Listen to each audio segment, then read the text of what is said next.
আসসালামু আলাইকুম ওয়া রাহমাতুল্লাহ।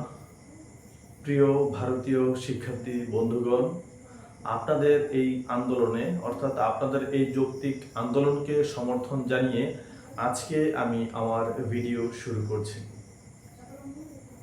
আমার ভিডিওতে শুধু একটা কথাই থাকবে, সেটা হচ্ছে যে আমরা বাংলাদেশের যারা ছাত্র সমাজ আছি, আমরা আপনাদেরকে আমাদের অন্তরের অন্তঃস্থল থেকে সাধুবাদ জানাচ্ছি এবং আমাদের পক্ষ থেকে আপনাদেরকে সাপোর্ট জানাচ্ছি।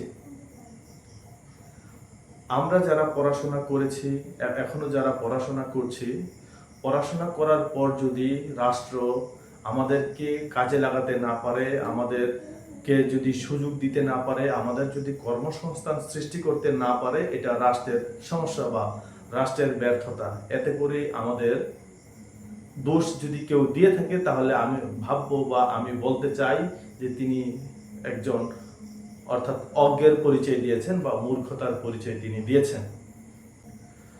ভারতে প্রায় 1 কোটিরও অধিক মানুষ বেকার অবস্থায় আছেন তাদের জরিপ মতে।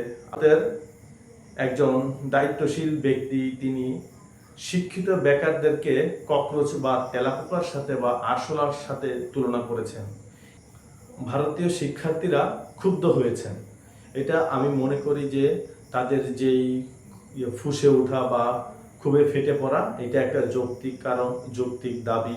কেননা এত কষ্ট করার পর তারা যদি এরকম একটা দায়িত্বশীল ব্যক্তির কাছ থেকে এরকম একটা কথা শোনে যে আরশোলা, পড়াশোনা করে বেকাররা আরশোলার মতো হয়েছে, ভারতীয় যুবকরা আরশোলা, সত্যি এটা খুবই কল্পনাকর, কষ্টাতীত। তো আমি আপনাদের সাথে একাত্মতা পোষণ করছি। আমি বাংলাদেশ থেকে বলছি, আমরা ভারতীয় সরকারকে উৎখাত করার পক্ষে নই, কিন্তু আমরা সমগ্র পৃথিবীর যেখানে স্টুডেন্ট আছে, যেখানে স্টুডেন্টদের অধিকার খর্ব হচ্ছে, আমরা তাদের সাথে একাত্মতা পোষণ করছি। কোনো রাষ্ট্রের ব্যর্থতার কারণে যদি দেশে কর্মসংস্থানের অভাব হয়ে থাকে আর সেটা যদি অর্থাৎ বেকারদের উপরে চাপিয়ে দেওয়া হয়, তাহলে আমরা তার ঘোর বিরোধী, আমরা তার নিন্দা জানাচ্ছি। একজন দায়িত্বশীল ব্যক্তি, তার কাজ হচ্ছে ছাত্রদের কর্মসংস্থানের ব্যবস্থা করে দেওয়া, দেশে কর্মসংস্থান সৃষ্টি করা। আর তিনিই যদি দায়িত্বশীল অবস্থায় থেকে যদি একজন বেকারকে, একটা শিক্ষিত যুবককে যদি তিনি ককরোচ বলে থাকেন, আমি মনে করি যে তিনি অবশ্যই একটা নিন্দনীয় এবং গর্হিত কাজ করেছেন।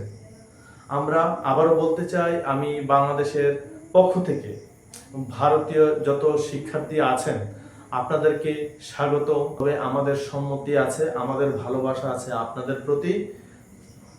ককরোচ জনতা পার্টি জিন্দাবাদ।